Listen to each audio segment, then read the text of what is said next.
Previously in Cinéclap. Le docteur et le professeur nous emmènent en 1990. 1990, c'est une bonne année pour la musique de film. Il y a encore plein de choses très intéressantes. Ça ne va pas durer, alors profitez-en. 1990 sur Cinéclac. Cinéclac, du ciné et des claques. Générique. Allez, on voit ta musique. Toutes nos impulsions ne sont plus sous notre contrôle. Nous sommes leur bétail. Nous sommes élevés pour devenir des esclaves. J'ai vécu des expériences troublantes. J'ose pas en parler parce que j'arrive pas à expliquer les faits. Un pistolet philosophique. Le pire, c'est qu'ils pensent qu'on doit plus ce qu'ils racontent. C'est le genre de raisonnement que je déteste.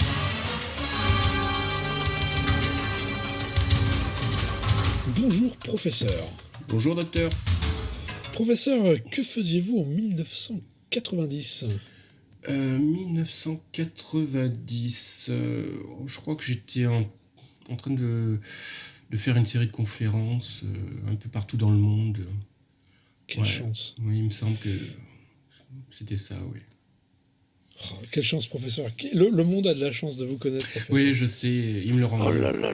C'est incroyable. Alors, par contre, en 1990, il y a eu pas mal de films de sortie quand même. Franchement, là, on était dans les dernières bonnes années, à mon avis. C'est Après, clair. ça a fini par se gâter. Vous savez, dans les dernières bonnes années, par exemple, en France, ce chef-d'œuvre, La gloire de mon père. Oui. Ah, d'accord. Et pourtant, c'est un film du Sud. C'est vrai que je viens du Sud, mais comme je vous le disais, j'étais partout dans le monde. En 90, j'ai dû rater ce film. J'en suis désolé. Je n'étais pas en France à ce moment-là. Enfin, moi, je me souviens que c'était surtout... on nous obligeait à lire ça, quoi, quand on était en classe, quand on était petit, quoi. On parle pas, c'était horrible à l'école. Voilà. Entre ça, premier de cordée et la guerre du feu... Et puis en plus, c'était des trucs en plusieurs parties. Et après, il y a le château de ma mère, enfin, ou avant, je sais même plus. Ouais. Enfin bref, je m'en fous, c'était naze. Et en plus, perso, moi, la magie de la Provence, j'en ai jamais rien eu à foutre. Oh, le petit Marcel arriva dans la grotte et entendu au loin le tonnerre. Moi, perso, ça m'a toujours gonflé. Bon, voilà, en fait... on démarre très fort ce podcast sur 1990. Heureusement, on le continue encore mieux avec Échec et mort, avec Steven Seagal, qui était un film d'action, à l'époque où Steven Seagal était une étoile montante avant d'être un... Ouais. On sait pas trop. Je pense pas l'avoir vu, celui-là. Je crois que j'ai commencé à voir avec Nico, peut-être. Bah, c'était quand même mainstream à l'époque. Hein. Les gens allaient voir ça, c'était vraiment le truc. C'est flippant d'ailleurs. Sinon, c'est l'année où Misery est sorti, après Stephen King, super film. L'année où Les Affranchis sont sortis. Mais je suis pas sûr. Si, peut-être, remarque, oui. C'est ça, oui, Les Affranchis. En fait, j'ai l'impression que ce film est plus récent à chaque fois. Je me suis emmerdé. T'imagines même pas à quel point. Moi, je l'ai vu plus tard. Ça m'intéressait pas. J'ai pas été le voir au cinéma. J'ai apprécié après, mais bon, c'est pas pour moi le meilleur Scorsese. Ça m'a dosé, moi. Le film de balle dans la tête, j'en avais marre. Enfin, c'est une sorte de cliché. Là, Scorsese, il m'a vraiment gonflé à cette période-là. John Woo n'a pas fait un film qui et du s'appelle... pire. John Woo n'a pas fait un film qui s'appelle Une balle dans la tête. Ouais, mais c'est pas plusieurs. Oh là là. En plus, tiens, t'es spécialiste en John Woo maintenant ? Ouais. D'accord. Okay. Donc, la même année, on en reparlera, professeur. La même année, Édouard Romain d'Argent, de Tim Burton. Winona Ryder, moi, je suis toujours amoureux d'elle depuis Beetlejuice. Ouais. Puis Johnny Depp, c'est un de ses meilleurs rôles parce qu'il parle pas. Je trouve que c'est vachement bien. Il est très bon à jouer avec son corps dans le mimétisme et tout, avec un costume qui devait pas être facile à manipuler. Donc, c'est clair. Non, c'est vraiment un super beau film. Voilà, il est beau, c'est un conte de fées. La musique est formidable. Je trouve qu'après, on l'a beaucoup trop entendu. Mais c'est devenu une musique de publicité presque. Dès qu'on va vendre du parfum, tout ça, c'est un peu gênant. Mais sinon, ouais, le film est beau. Bah, disons que c'est surtout un style que Danny Elfman a utilisé beaucoup après, quoi. Donc c'est pour ça qu'on a l'impression aussi de l'avoir trop entendu. Cette thématique un peu de Noël et tout, il a utilisé à profusion. Moi, j'aime bien le fait que ce soit un film qui soit tourné entre les deux Batman. Parce qu'il n'a pas enchaîné les deux Batman, ce qui est pas mal. Et je pense que le Batman suivant aurait été différent s'il n'avait pas fait ce film-là. Certainement, oui. Toi, il y a vraiment enfin, celui-là, il est que magique. Bah, il avait certainement un besoin chez lui de Burton de faire un film où il contrôlait tout, quoi. Parce que bon, dans Batman, il est clair qu'il n'avait pas la main mise sur toutes les décisions. Donc. Ouais, ça se voit. Sinon, Pretty Woman, un film Disney en plus, avec l'histoire d'une pute au grand cœur. Disney à l'époque, quand même. C'est pas comme Disney maintenant, hein, ça rigole plus, quoi. Bah, je l'ai pas vu, ça m'a pas intéressé. Et puis toutes les fois où j'ai essayé de le voir, mais non, je m'en fous. Elle joue mal. Mais pense à toutes ces jeunes filles qui ont vu une opportunité de carrière après le film, quoi, maman. Non, c'est horrible ce que tu dis, c'est pas vrai. Mais en plus, non, mais Julia Roberts, elle joue pas bien. Et pire que tout, elle sait pas marcher. À chaque fois qu'elle marche dans un film, c'est horrible, on dirait qu'elle a des écrase-merdes aux pieds. Enfin, elle a aucune classe. Quoi. J'adore Julia Roberts. Oui, mais j'aime pas. Mais t'aimes pas. Ah, le docteur aujourd'hui, ça va pas. Non, par exemple, après, on a Le Jour de tonnerre, de Tony Scott. Et tu aimes. Avec Tom Cruise. Et tu aimes. Et Nicole Kidman.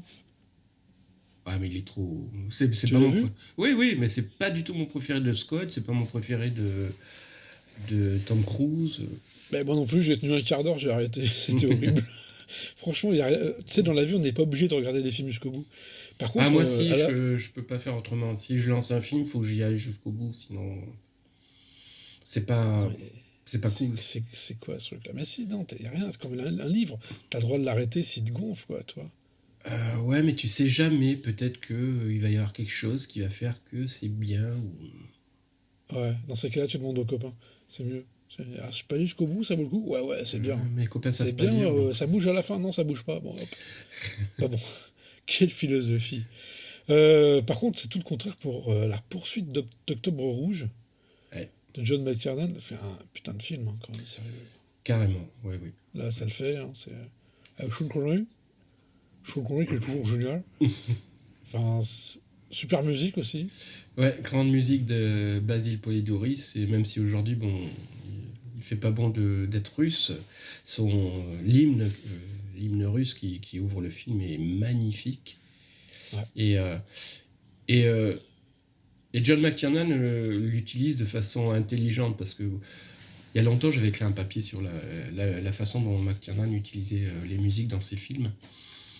Et il ouvre donc Octobre Rouge sur un hymne russe pour présenter et le personnage de joué par Sean Connery et celui joué par Alec Baldwin.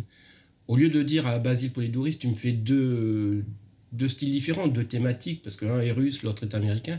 Non, on voit les deux évoluer en parallèle sur une même musique, ce qui nous dit déjà d'avance que ces deux personnages qui ne se connaissent pas encore partagent la même philosophie de la vie et vont se comprendre eux. Parce que c'est le personnage de Baldwin qui va comprendre ce qui se passe exactement dans la tête de celui de Connery, quoi. Je me souviens de ta conférence, elle est sur YouTube, c'était à Washington au début 90 d'ailleurs. Voilà, c'est ça. T'as fait tout en anglais, moi j'étais stupéfait. Mais il n'y a pas les sous-titres, faut être calé quand même. Moi j'ai aimé le film, ce qui est amusant d'ailleurs, c'est que toutes les séquences de sous-marins ont été tournées au sec. Oui. C'est quand même pas mal. Avec des petits bouts de trucs qui se baladent en suspension dans l'eau, fait par un ordinateur à l'époque déjà, ce qui était assez rare. Et il y a quelques transparences foireuses par-ci par-là, mais sinon, c'est vraiment un bon film. Ah ouais, je l'ai vu récemment, ça le fait toujours. Et puis bon, rien que la scène de... Et pourtant, avec des sous-marins, on se dit, bon, c'est quand même un sous-marin, c'est assez statique, quoi. Et j'adore les films de sous-marins. Voilà, moi aussi. Et arriver à faire des scènes d'action, moi je me souviens de la scène qu'ils appellent Yvan le Fou, là, c'est ça, Yvan le Fou, où le sous-marin doit tourner sur lui-même pour détecter s'il y a quelqu'un autour, quoi. J'aime bien le mouvement de ton doigt, parce que là, les gens entendent, ne voient pas l'image. Moi, je te vois à l'image. Tu as fait un mouvement de doigt. C'est merveilleux. On va rester dans l'action et dans le pam-pam-boum-boum avec 58 minutes pour vivre, la suite de Piège de cristal. Ouais. Qu'est-ce qu'on a pensé, toi ? J'ai beaucoup aimé. Bon, ça vaut pas l'original, et puis ça vaut pas ensuite ce que Tiernan va refaire avec le troisième. J'ai adoré le film, même si je me suis dit, bon, c'est trop flagrant, quoi. Le mec, il a vraiment pas de chance, McClane. Hein. Donc, il est toujours là, au mauvais endroit, au mauvais moment, et à Noël. Donc, je serais lui, à Noël, je serais chez moi. Mais à la revoyure, quand on voit le 4 et le 5, c'est bon. On se dit que le 2 est finalement un très bon film, quoi. C'est un peu ça, voilà. Moi, quand je l'ai vu, j'ai apprécié déjà au cinéma. Il y avait eu juste avant le film, il y a eu l'épisode pilote des Simpsons. C'était excellent. Je t'assure, c'était vraiment trop bien. C'est vrai que c'est en 90 que c'est sorti les Simpsons. Ouais, c'est ça. Ouais. Et au cinéma, quand je l'ai vu sur les Champs-Élysées à Paris. Oui, je sais.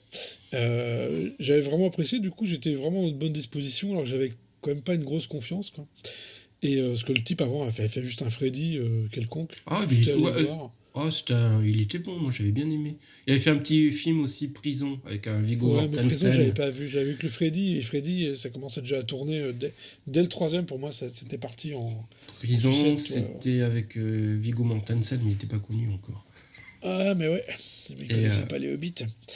Mais Rémi Harlin, le réalisateur de 58 minutes pour vivre, était quand même... Moi, j'aimais bien à l'époque. Hein. J'adore... Non, mais j'aime bien.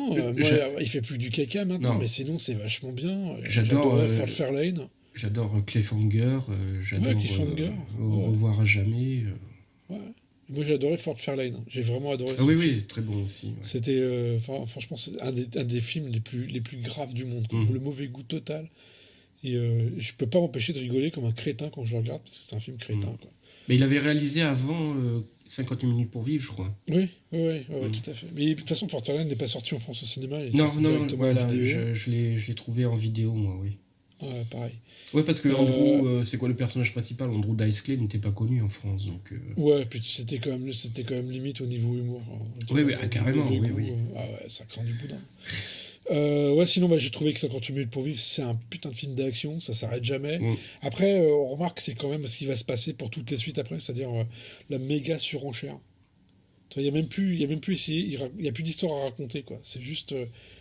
l'histoire, c'est un prétexte à faire encore plus de morts, encore plus d'explosions, encore plus de tout. Ouais, le pire, c'est que je trouve dans les suivants, à part le 3e, hein, je parle pas du 3e. Moi, je te parle des suites. Les suites, en général, les blockbusters. Hein. Pour Piège de cristal, quoi, dans le 4 et le 5, c'est qu'en fait, les réalisateurs se prennent au sérieux. Moi, j'ai trouvé que sur 48 minutes pour vivre, Rémi Harlin, il se prend pas au sérieux, il sait ce qu'il fait.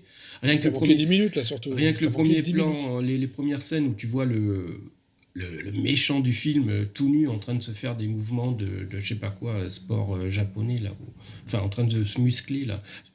Tu rigoles, quoi. Tu te dis, ok, bon, on a compris. Ah, mais oui, tout à fait. Dans la salle, moi, perso, je me poilais. Voilà, après, c'est un méchant de bande dessinée, c'était rigolo, mais il n'y avait pas aussi... disons qu'il n'y avait pas autant de second degré, je trouve, que dans le premier film. On était plus dans le premier degré, dans la caricature tout de suite, quoi. Mais bon, ça se regarde, c'est rigolo, il y a beaucoup de morts. C'est adapté d'un bouquin qui n'a rien à voir avec ça non plus. Hein. De toute façon, chaque fois, ils prennent un livre, ils réadaptent. Voilà, bon, on va passer. L'échelle de Jacob, tu l'as vu? J'ai adoré. Je l'ai vu, oui. Je l'ai vu au cinéma et j'ai adoré, oui. Et j'ai voulu le revoir récemment. Et j'ai fait la mauvaise idée de vouloir le revoir un soir tard. Quand je suis monté me coucher, j'ai allumé toutes les lumières, quoi. Ce film est, pour moi, est flippant. D'accord. Je l'ai vu en vidéo, après je l'ai loupé au cinéma. Je l'ai vu en vidéo, j'avais bien aimé, mais il n'y avait pas de quoi se relever la nuit ni allumer les lumières. Enfin bon, voilà, c'est ton avis, mais... C'est amusant d'ailleurs parce que les films nous touchent différemment tout le temps, quoi. Oui, c'est ça qui est intéressant, voilà. C'est pas comme Nikita de Luc Besson. Ouais. Moi, je suis allé voir au cinéma. Moi aussi, parce que bon, j'étais effondré, quoi. J'étais curieux parce qu'on ne savait pas du tout ce que c'était finalement. Après la huée du Grand Bleu à Cannes et tout. Ouais, mais il a marché le Grand Bleu. Oui, mais Luc Besson nous a fait son caca nerveux. Je vous montrerai pas mon film, machin. Allez le voir au cinéma. Donc, je me suis dit, ok, je vais aller le voir. Bon, j'avoue que quand même il a réussi, Anne Parillaud qui nous sortait de ces films de chez Alain Delon, il a réussi à en faire quelque chose, quoi, le temps d'un film. Elle jouait pas super bien et surtout elle parlait pas super bien. Non, mais bon, le meilleur passage du film, c'est le nettoyeur. Oui, c'est vrai. Après, ça a eu un spin-off Léon, quoi, mais c'est quand même le seul passage du film, le nettoyeur, où tu flippes un peu, où il y a de la tension, parce que le reste... Enfin, moi, j'en ai un peu marre.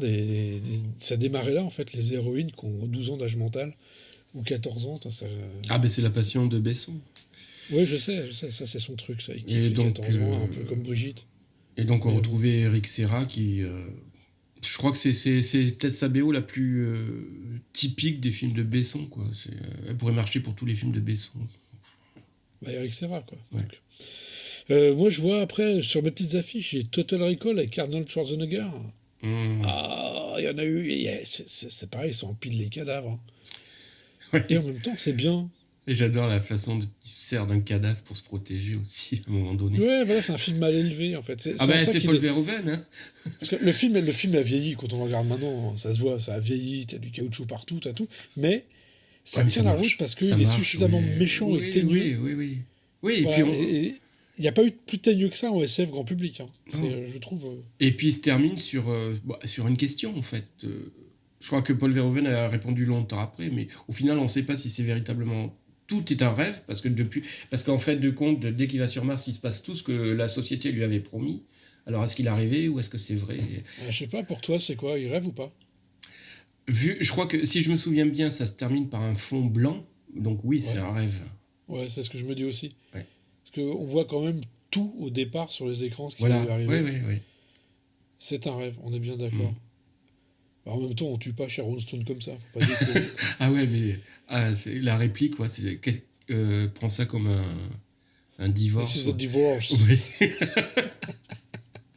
Et là, je vois sur ma liste, j'ai Ghost. On en a pas parlé la dernière fois, je crois pas. Attends, mais tu parles de Total Recall et tu parles même pas de la... Oui, je passe à gauche, il faut qu'on avance, on va pas rester 4 heures sur 90, d'accord. Je dis... Non mais, on fait des podcasts dynamiques. D'accord. T'avais encore des choses à dire sur Total Recall ? Non, mais bon, c'est... De toute façon, après, dans quelques années, ça sera tellement dynamique que ça va être très court, vu ce qu'on va avoir, donc... Oui, mais après, t'inquiète, on va se mettre au cinéma à Hong Kong. Ouais, Ghost, tu m'en avais parlé l'autre jour parce que tu m'avais demandé si j'avais déjà fait de la poterie. Oui. On a déjà parlé, je crois, dans un podcast d'avant, en fait. Oui, on a déjà parlé. On va pas reparler là, je ne pas ce film-là. C'est le Relula, Wild Earth, je sais plus comment on dit, de David Lynch. Ouais. Qu'est-ce que t'en as pensé, toi ? C'est pas mon Lynch préféré. Hein. Oh, mais comment que tu te mouilles pas ? C'est pas mon préféré. Non, j'avoue. Il sortait quand même de Blue Velvet. Il allait Twin Peaks. C'était entre les deux, ouais. Mais nous, on allait... C'était après Twin Peaks, là. On allait avoir Twin Peaks après, nous, donc... ouais, mais dans sa filmo, c'est important, il y a un ordre, quand même, quoi, tu vois. Et donc... j'ai eu du mal avec ce film, j'ai eu du mal avec le côté barré des personnages, l'hystérie de Laura Dern, alors que j'adore Laura Dern, Nicolas Cage. C'est fatigant ce film, fatigant. Il y a de beaux passages, mais j'ai eu du mal. Pareil, en fait, c'est un film que j'aime par moment, mais il n'y a pas assez de moments que j'aime pour aimer le film, si tu veux, quoi. Toi, par contre, la BO est d'enfer. Ouais, la BO est bien, mais je trouve que David Lynch... il s'est fait plaisir et c'était bien qu'il continue pas là-dedans. Voilà, quoi. C'est pareil, je te dis, moi, les personnages qui ont 14 ans mentalement, ça me gonfle au bout d'un moment. Enfin, je sais que c'est le public visé, quoi, à la fin, mais Lynch, heureusement qu'il s'est repris après, toi, quand il a fait... mais ça avait quand même eu la Palme d'Or à Cannes, hein, c'est ça. Ouais, enfin, Cannes, je m'en fous. Ok. Bon, il y a des films de Cannes... Non, mais je ne suis pas descriptif. Je veux dire, Cannes... tu vois, des fois, tu as quand même des prix qui sont donnés, tu te demandes pourquoi, quoi. Faut être sérieux, quoi. Oui, docteur, vous énervez pas. Non, mais c'est le moment où tu as toute la profession qui se retrouve, ils se font des petits câlins, tout ça, et puis il y a quand même eu des films, des fois, tu te demandes d'où ils sortent, quoi, qui ont eu la palme, quoi, qui ont été oubliés direct après. Donc, c'est un bon film, on l'oublie pas, quoi, tu vois, en vrai. Il y a des films qui restent dans la mémoire des gens, et à Cannes, moi, je te défie de me dire 10 films... qui ont eu la palme à Cannes dans les 20 dernières années. Tu serais bien embêté, professeur. 1990, docteur, donc... D'accord. Maman, j'ai raté l'avion, ça m'intéresse pas, je l'ai pas vu. Je crois que c'est John Williams à la musique. Oui. Ouais, toi, non, ça m'intéresse pas. Full Contact avec Jean-Claude Van Damme. Et si moi, ça m'intéresse, non, j'ai pas le droit. Ça t'intéresse ? T'as raté l'avion ? Ouais, j'ai été le voir au cinéma. Sérieux ? Oui. Et t'avais quel âge ? 90, j'avais Non, je veux pas le savoir. C'est un secret, c'est un secret industriel, tout ça. J'avais 20 et quelques, Non, 20, non, 30 non, et dis rien, quelques, ou dis 40 rien, et quelques, ou 50. Et t'étais toujours à Washington? Enfin, je comprends pas. Ouais, mais... Ouais, c'est une production de John Hughes, déjà. Ah, mais c'est pour ça, ok. D'accord. Voilà. Ok. Ouais, mais il n'y a pas Molly Ringwald dedans. Non, mais j'adore Noël, moi, j'adore... Enfin, j'aime pas Noël, hein, j'aime pas... Quand je dois faire Noël, j'aime pas faire le sapin, j'aime pas faire les cadeaux, mais j'adore l'esprit de Noël dans les films. T'es un radin, c'est pour ça que t'aimes pas faire les cadeaux. Ouais, mon surnom c'est Scrooge, hein, donc... Oh putain, c'est triste. Bon, c'est bon, on n'a même pas parlé de la musique. La musique, elle est bien. Ah, ben elle est excellente. Justement, à Noël, moi, comme ma playlist de chansons de Noël, il y a Maman, j'ai raté l'avion. Hein. Oui, mais c'est chansons ou c'est musique? Bah, c'est il John a fait les Williams, deux. derrière. John Williams a fait les deux. Hein. Ah mince. Ah, tu veux dire qu'il était aussi bon que dans La Tour Infernale pour faire un morceau une chanson? C'est pas possible que tu l'aies pas écouté. C'est vrai que l'autre fois, tu m'as dit, ouais, les 90, les John Williams années 90, j'aime pas. Ouais, j'aime pas. De toute façon, il y sera certainement dans la playlist Spotify. D'ailleurs, je tiens à Mais préciser... évidemment qu'il sera dans la playlist. Je tiens à préciser d'ailleurs à nos chers auditeurs qui nous écoutent de façon assidue que je ne mets jamais tout sur la playlist, et on peut se demander pourquoi, parce que je ne trouve pas tout. Je ne trouve pas tous les titres que l'on peut aborder. Je ne sais pas comment fonctionne Spotify, parce que des fois je trouve des morceaux vraiment rares ou difficiles sur lesquels il est très difficile de mettre la main dessus, alors que des choses plus grand public sont pas disponibles. Donc, c'est une histoire de droit, d'éditeur et tout. C'est la maison d'édition, de production qui fait ça, toi. C'est pas... Tant pis, de toute façon, tu fais au mieux, professeur, je le sais. Je sais que tu fais au mieux. Et tu le fais bien. Merci. Et je reviens tout de suite à Jean-Claude Van Damme, Full Contact. Un super film extraordinaire où il fait le grand écart et... Non, c'est naze. Je blaguais. Non, mais en plus, je marchais parce que j'allais te dire non, je préfère dans... Ah, j'ai plus le titre, là, du coup. Le film d'Emmerich. Universal Soldier. Je préfère quand il fait le grand écart dans Universal Soldier, dans la cuisine. Il fait souvent le grand écart. Ouais. Mais attends, ceci dit, j'aime bien Jean-Claude Van Damme, ça va. Honnêtement, c'est quelqu'un d'assez sympathique, complètement allumé. Et il y a des bonnes séries B qu'il a fait que j'adore. Ouais, moi aussi. Mais Full Contact, j'aime pas en fait. J'aime pas quand c'est que de la baston ou c'est que ça. Ça me gonfle un peu. L'expérience interdite, t'allais voir au cinéma, t'as dit ouais, putain, mais quel film, je vais faire une near-death experience. Ah. Et finalement, ça a pas marché. T'as pas vu la lumière. J'ai été le voir 2 fois au cinéma. Oh putain. Ah, mais tu le sais, hein, je l'avais dit précédemment, moi, dès que ça touche à la mort et ce qui se passe après, je suis client, donc... J'ai vu au cinéma aussi. Le casting, aimé, le casting était dans l'enfer, quoi. Kiefer Sutherland, Julia Roberts, Kevin Bacon... Non, la photo était ouais, bien ouais. aussi, la photo, musique, c'était Yann de Bont. Hein, donc, ouais. Il y avait franchement toute la classe, quoi. Après, c'est une grosse série B. Il y a eu un remake bien pourri, d'ailleurs. Je l'ai pas vu celui-là. Bah, tu peux t'en passer, je t'assure. Ouais, c'est un bon film. Bon, Le Parrain, 3e partie, perso, je m'en fous. Cyrano de Bergerac avec Gérard Depardieu. Je l'ai pas vu. Non, je l'ai pas vu. Moi, je l'ai vu. Je l'ai vu, on m'a emmené le voir. Je pensais que j'allais m'embêter, en fait, je me suis pas embêté. C'était pas mal, c'était enlevé, mais c'est une version de Cyrano de Bergerac, quoi, parce que Depardieu, c'est pas Cyrano, c'est Depardieu quand même, quoi. Tu vois, voilà, c'est un peu le problème. Mais sinon, ouais, c'est bien foutu, c'est bien, il y a du souffle, il y a un bon souffle dedans, quoi. Cry Baby avec Johnny Depp, un film de John Waters. Oui, j'adore. T'as aimé? Je trouve que c'est le premier film, enfin, peut-être avec Hairspray, il avait commencé un peu à essayer de s'ouvrir au grand public, et tout en conservant un peu il y a personne qui mange du caca, là. Son côté trash. Mais c'est pas le meilleur. Pour moi, le meilleur, c'est le suivant, qui était Serial Mother, quoi, avec Kathleen Turner. D'accord. Moi, je l'ai bien aimé aussi, Serial Mother. Mais après, c'était plus John Waters quand même. C'était un type qui faisait de l'humour un peu limite, mais la limite, elle était déjà bien loin derrière. Arachnophobie, tu l'as vu? Oui. C'était bien, hein? Ouais, c'était sympa. Franchement, ça envoyait, quoi. Ouais. J'aime bien les séries B rigolotes comme ça. Ouais. King of New York d'Abel Ferrara, tu l'as vu? Je l'ai pas vu, celui-là, tiens. Je l'ai vu il y a longtemps et je t'avoue que je l'ai oublié, alors j'ai un petit peu honte. J'ai un petit peu honte parce que ça se fait pas. Il y a un film qui s'appelle L'Éveil avec Robert De Niro et Robin Williams. Ouais. C'était bien. Hein. Ouais. Et à la fin, on est à deux doigts de pleurer. Ah oui, moi j'ai pleuré. Ah d'accord. Et Ouais, c'est comme à la fin de La Ballade des Clochards. ouais. Quand t'as failli pleurer aussi. Ah mais moi je pleure facilement, enfin. Mais Sérieux? ouais, mais j'ai lu récemment une étude sur les gens hypersensibles. Je dois être quelqu'un d'hypersensible.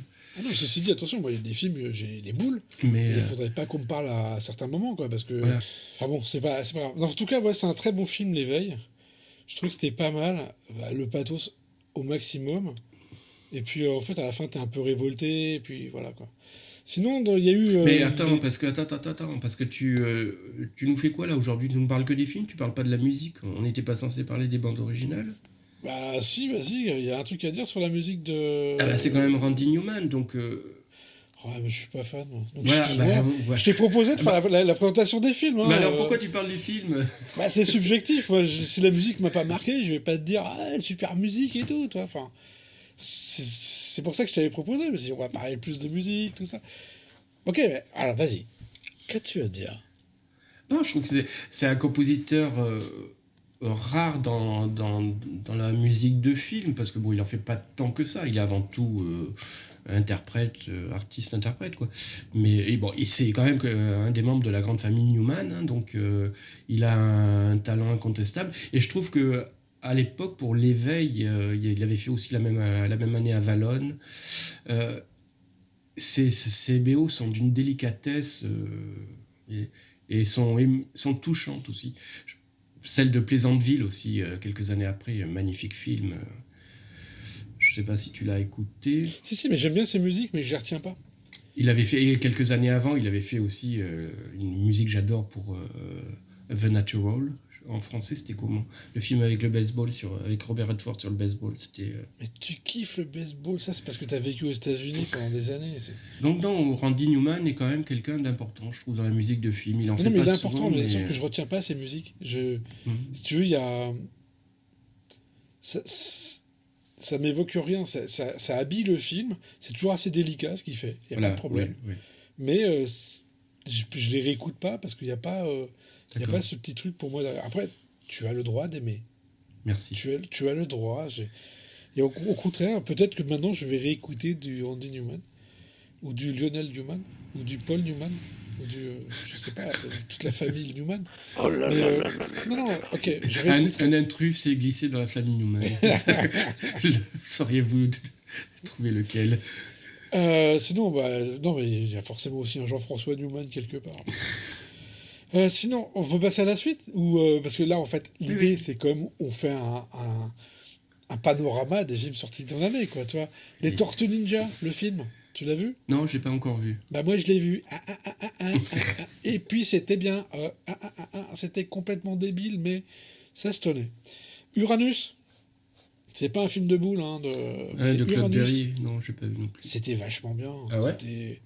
Ouais, c'était glauque ici, mais il y avait une séquence incroyable avec Michel Galabru dedans, qui explique à son fils qui lui reprochait d'être un collabo, pourquoi il était collabo. Et oh putain, si tu veux, Galabru, il a eu 2 moments dans sa carrière, enfin 3, parce qu'il a joué dans des nanars, donc c'est un seul film, tous les nanars qu'il a fait. Il a eu ça, et puis il a eu Le Juge et l'Assassin, tu vois, voilà, quoi, qui est un chef-d'œuvre. En fait, il a eu 2 fois l'occasion de vraiment jouer. Il était meurtrier, il était dans L'été meurtrier aussi. C'est vrai, je m'en souviens pas, faut que je le revoie en plus. Je crois, non, la scène d'Adjani à la fin, quand elle lui parle à travers la porte, là, c'était hyper... Je sais plus. Hyper dur, quoi. Je l'ai vu il y a 30 ans. Ouais, mais moi aussi, c'est pareil. C'est pour ça que je te dis, je suis pas sûr, mais il me semble que c'est lui. Bah, par contre, tu te souviens de Darkman? Et comment je m'en souviens? Ah, Darkman. De Tim Burton, oui. De Danny Elfman à la musique et de Sam Raimi à la réalisation. Ouais. Dans les années 90, à part Batman, il n'y avait pas de film de super-héros, quoi. Sam Raimi... Ceux qui pensent qu'il a démarré les films de super-héros avec Spider-Man, non, il faut voir Darkman. Hein. Déjà, il y avait Spider-Man en germe dedans, quoi. Ouais, il y avait quasiment tout Spider-Man. Ouais. Liam Neeson, qui était encore bon à l'époque. il était surtout pas connu. Avant de tomber dans les bessonneries, quoi. Et Frances McDormand aussi, enfin... Non, le méchant. Ah oui. Comment il est charismatique. Avec son coupe-cigare, là.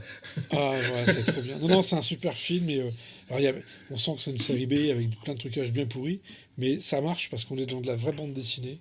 Je trouve qu'il a vraiment réussi à traduire la force du dessin, de la bande dessinée, en film. Ouais. Avec un rythme, avec tout ce qu'il fallait. Enfin, la musique, elle est formidable. Alors que c'est pas tiré d'une bande dessinée, hein. Darkman, c'est une création. C'est pas grave, c'est une création, mais en même temps, c'est un peu ouais, bien sûr, tout ce qu'on connaît. Quoi. Et la musique vient illustrer dessus, mais vraiment énormément. Ouais. Et une apparition de Bruce Campbell au dernier plan du film, quoi. Parce que Bruce Campbell doit être dans tous les films de Sam Raimi. Donc il essaie de le caser. Ouais, mais Bruce Campbell, toi, quand t'éteins la lumière, il est toujours là. Le jour de la fin du monde, il y aura Bruce Campbell. Tu vas sur la Lune, il y a Bruce Campbell. J'adore cet acteur. Très mort, la même année. Petite série B, super rigolote. Ouais.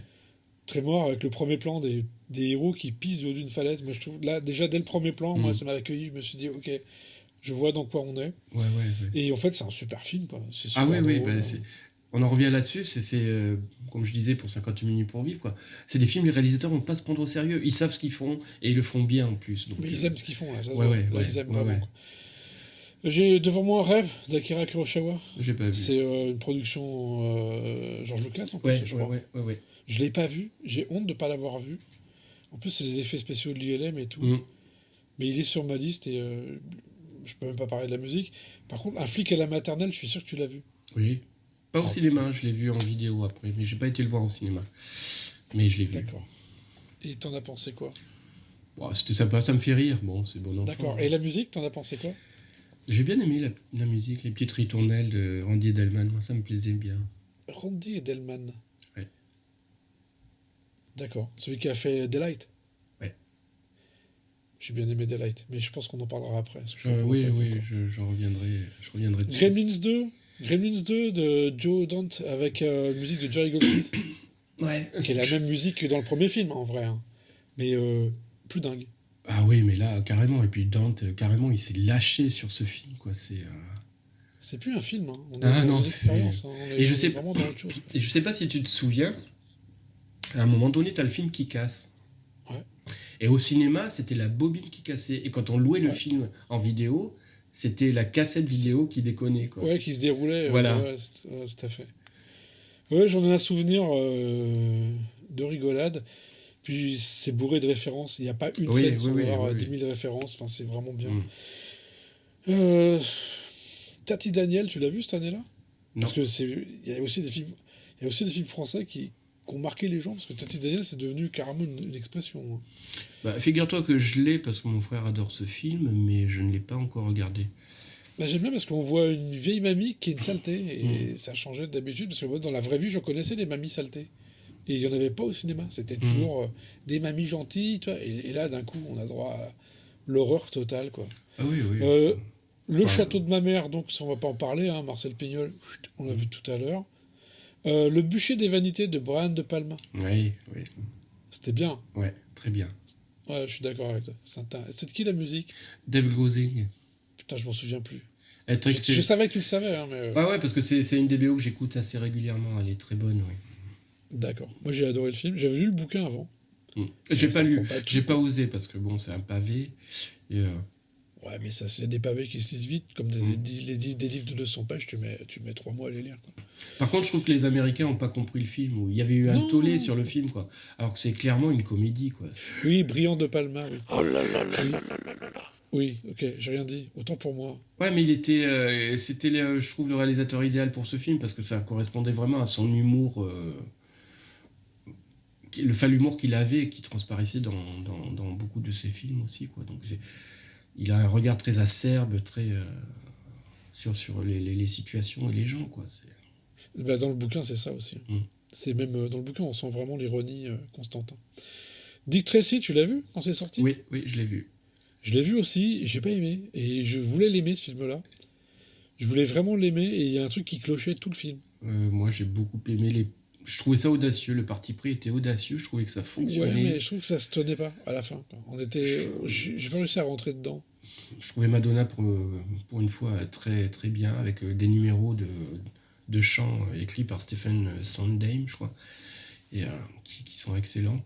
Par contre, la musique de Danny Elfman, je trouvais qu'il a dû l'écrire en 3 secondes, c'était pompé sur Batman, tout ça. Tout à fait. Oui, mais c'était l'époque photocopieuse aussi, un petit peu. Et puis, je pense que... Parce que la même année, donc, comme on a dit, il y avait quand même Darkman, il y avait donc, Dick Tracy et tout. Et elles se ressemblaient toutes. Bah, comme James Horner, c'était ça aussi. Il y a un moment, c'est l'usine. Qu'est-ce que j'ai, moi? Du Romer, Conte de printemps, je m'en fous. Rocky 5, tu avais vu Rocky 5? C'est lequel, Rocky 5? C'est celui avec celui qui se termine dans la rue, là? Ouais. L'idée que ça se termine dans la rue, c'était pas mal. Ouais, je l'ai vu au cinéma, ouais. Ils avaient pris, en plus, c'était un vrai boxeur ou un vrai catcheur, je sais plus. Ouais. L'idée de finir dans la rue, justement, ça finissait sur un truc de misère, quand même, quoi. C'était désespéré. Monsieur Quigley, l'Australien, tu l'as vu? Non, je l'ai pas vu, celui-là. Oh, qu'est-ce que c'est bien avec Tom Selleck et tout. Il y a Alan Rickman en plus, non? Alan Rickman en méchant. Ouais, je l'ai pas vu, il faut que je le voie. Une petite actrice dont je sais plus comment elle s'appelle, Laura San Giacomo. Oui, celle qui jouait dans Sexe, mensonge et vidéo. Et je l'adore. Laura San Giacomo ou quelque chose San comme ça. Giacomo, ouais.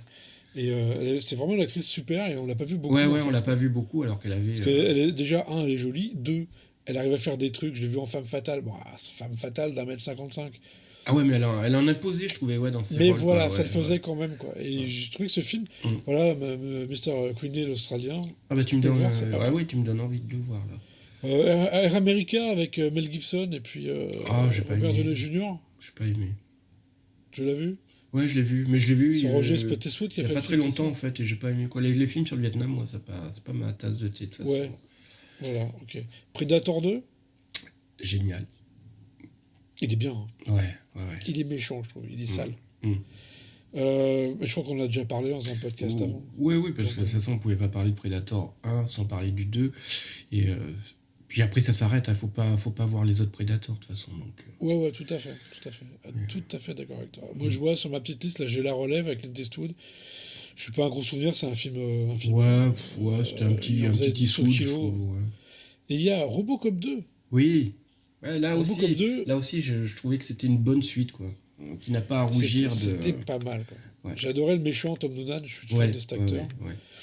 La musique a été complètement dingue, et puis c'est... parce que t'avais, je crois, dans le thème principal, t'avais des chœurs qui criaient Robocop. Ouais, justement, et c'était pas le même humour que Verhoeven. C'était un autre type d'humour, donc on peut être un peu déconcerté. Ouais, mais ils avaient gardé ça, je crois qu'il y avait encore des fausses publicités et tout dans le film. Oui, mais ils gardent le même principe, il n'y a pas de problème. Hein. Et puis bon, on avait quand même un gamin qui dealait de la drogue et tout, enfin c'était... oui, c'était méchant. Ça allait loin, quoi. J'ai lu la BD du scénario original, en fait. Ouais, parce que ça devait être bien pire. C'était écrit par Frank Miller à la base. Ouais. Donc, ils l'ont calmé. Hein. Oui. Frank Miller, qui est donc, pour ceux qui ne le savent pas, un dessinateur qui a travaillé notamment chez Marvel. Voilà, qui a repris Daredevil et tout. Ouais. J'aime bien dire Daredevil en français. À la même époque, d'ailleurs, c'est rigolo, mais c'était en téléfilm, il y avait ça, Hit, de Stephen King. Ouais. Mais ça, c'était passé à la télé. Mais c'est un vrai film, en vrai, quoi. Enfin, je veux dire, il y avait quand même les moyens et tout, il y avait un bon casting. Ça restait de la télé, mais c'était pas... Un bon casting pour la première partie avec les enfants. Après, dès qu'on passait chez les adultes, je trouvais qu'ils avaient pris des mauvais acteurs, justement. Ouais, mais ça, c'est hyper compliqué, parce que tout ce qui est meilleur, même dans le livre, c'est quand même avec les enfants, quoi. Oui. C'est les adultes, tu peux faire ce que tu veux derrière. Mais on n'a pas encore une véritable adaptation, parce que même pour les 2 derniers qu'ils ont fait au cinéma, avec les moyens...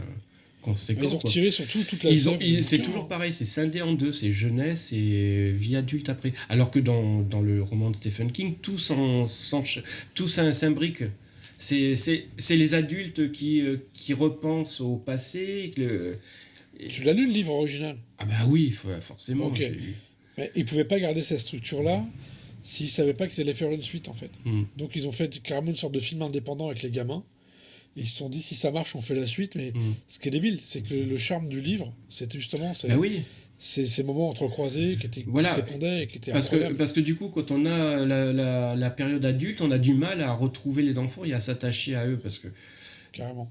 Parce qu'un enfant, bon, si en plus il joue bien, on s'attache facilement aux acteurs quand ils sont gosses. Et le passage à l'adulte... Des fois, j'étais à me dire, mais attends, c'est qui lui déjà? Ah oui, c'est... Je sais, c'est terrible. Sinon, il y avait, à la même période, il y avait Bernard et Bianca au pays des kangourous, tu l'as vu? Ouais, je l'ai vu. Ouais. T'es sérieux? Bah, quoi? Bah, rien. Bah, j'étais en Australie à ce moment-là pour justement une des conférences et on m'avait dit, ouais, faut que tu viennes voir Bernard et Bianca. D'accord. Et t'as vu des kangourous aussi dans la salle? Ouais, bah oui, forcément. Hein. Et c'était un des leurs qui jouait dans le film, donc... La même année, je suis allé voir Green Card au cinéma. Oui, moi aussi. C'était rigolo, c'était sympa. Ouais. Franchement, ça ressemblait à un téléfilm. Hein. C'était pas... Il n'y avait rien de cinéma dedans. Non, mais c'était touchant. Ouais, c'était sympa. Voilà, c'était un film sympathique. C'est ce que j'aime beaucoup, c'est le romantisme américain dans toute sa splendeur, je trouve. C'est deux personnages qui ne se supportent pas et qui, à la fin, bon, on le sait, vont tomber amoureux. Et on connaît la trame, quoi. Et on sait comment ça va se terminer. Et moi, je marche à fond à chaque fois. Ouais, j'ai bien marché dedans. Puis c'était rigolo de voir Depardieu s'énerver au piano. Franchement, ouais, c'était chouette, quoi. Sinon, moi, je vais finir l'année... Musique 2. Allez, vas-y, dis-le. Je sais plus. Hans Zimmer. Bah, tu vois, elle m'a pas marqué.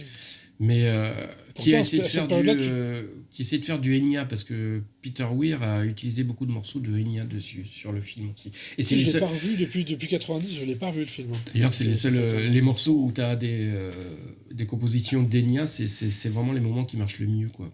Et Zimmer essaie de s'adapter. T'as pas vu La main qui tue? La main qui tue, non, je crois pas l'avoir vu. Par moment, il explique qu'il était, on le croyait mort, en fait, il est dans le tunnel de lumière. Et il entend déjà la musique d'Enya.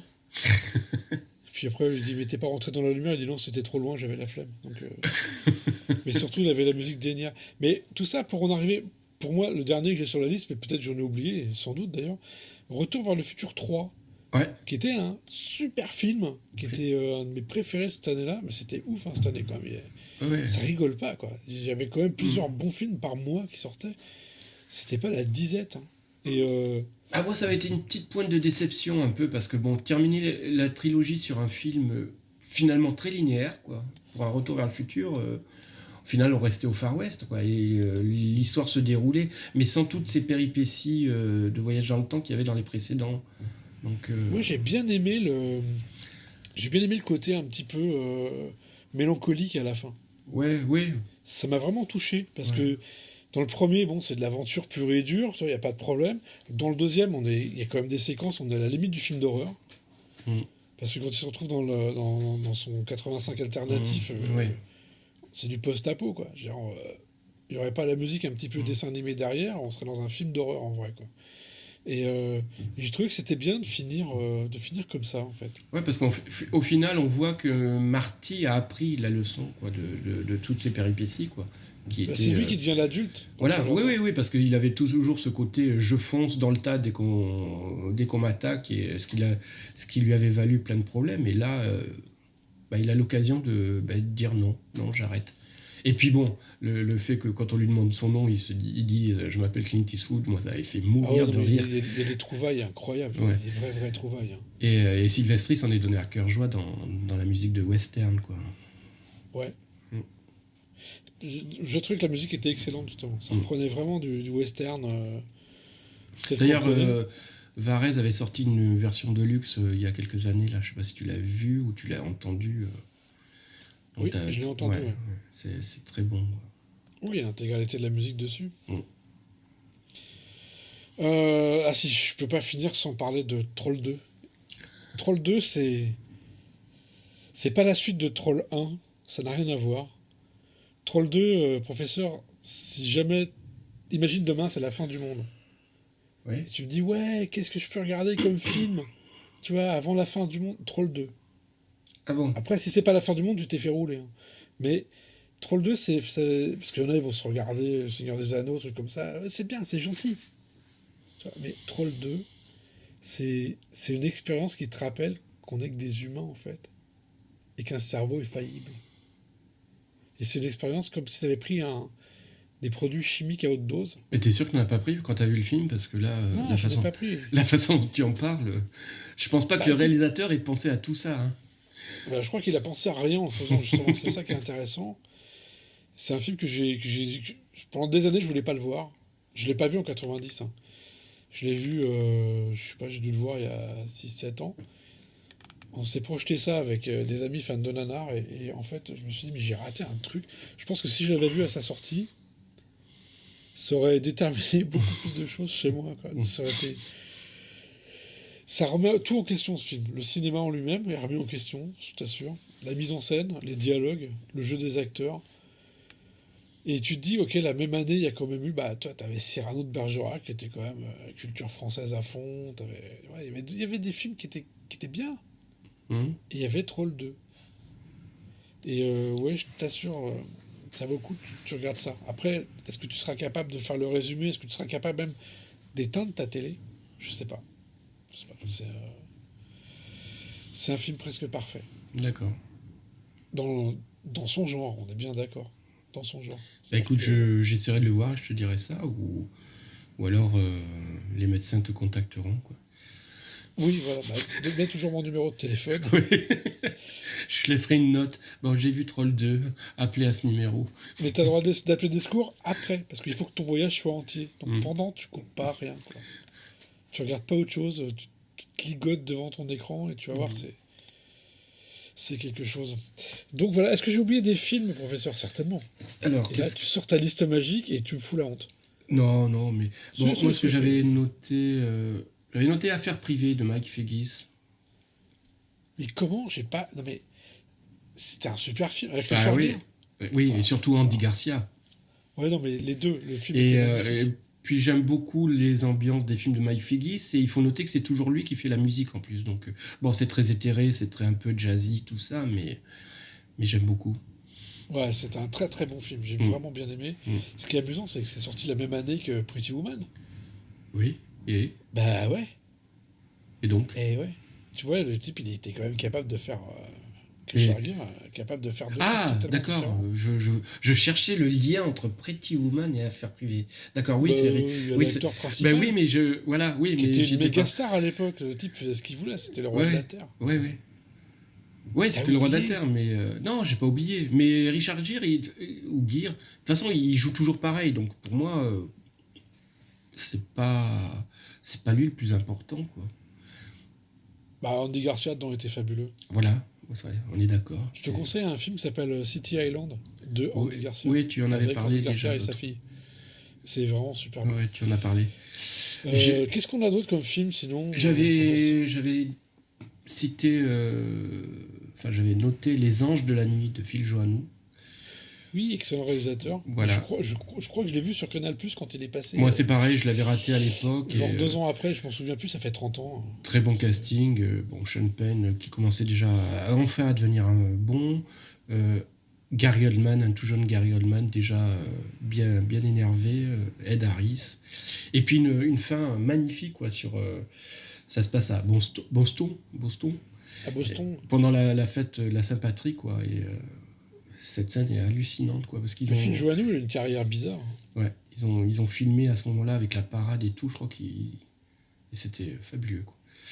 J'aimais bien comme réalisateur, il avait fait... comment ça s'appelait? At Close Range. Oui. Avec Christopher Walken aussi.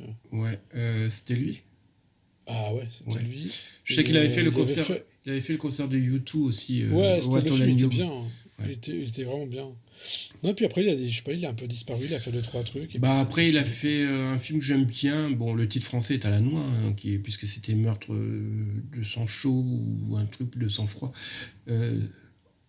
Comment ça s'appelle? Final Analysis. Oui, il a fait des petits polars, en fait. Ouais. Ça, c'était la voie de garage, les petits polars dans les années 90 pour les réalisateurs. C'était vraiment une petite voie de garage. Sinon, on disait que c'était l'année... C'est vrai que le 90, je trouve que ça avait été l'année de Danny Elfman, hein, parce que donc il y a eu Darkman, il y a eu Edouard Main d'Argent, il y a eu... on parlait de Dick Tracy, donc des Simpsons, hein, parce que c'est lui aussi qui a composé le thème du générique. D'ailleurs, je me souviens, il devait avoir un bon agent de presse, parce que à l'époque, je lisais Le Premier Américain, et t'avais une pleine page... Tu l'achetais là-bas, c'est vrai, j'oubliais. Hein? Tu l'achetais là-bas quand... oui. Et tu avais une pleine page qui était consacrée aux albums de Danny Elfman, dont déjà une compilation, quoi. Et tu avais 4 albums, quoi. en pleine page, quoi. Il était vraiment présent partout. Et il a fait, pour moi, peut-être sa meilleure musique de cette année-là, qui était Cabal, Nightbreed, de Clive Barker. Excellent film. D'accord. Avec, Je l'ai pas vu. avec David Cronenberg. Alors ce film, c'est pas le film que Barker aurait voulu exactement sortir, parce que bon, il a jamais eu de chance avec ses films, ils ont toujours été charcutés. Le film a été réduit à 1h30, je crois qu'il a réussi à...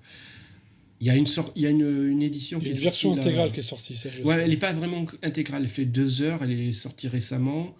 Mais il y a une vraie édition, enfin une vraie version qui fait dans les 3 heures ou quoi, qui circule dans les festivals, mais qui n'a pas encore trouvé d'éditeur. 3 heures, c'est le premier montage du film, c'est pas...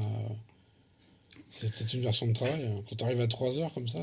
Et donc, mais bon, c'est vraiment, on retrouve vraiment l'univers iconoclaste et de Clive Barker avec son amour pour les freaks, les monstres et tout, et la musique de Elfman.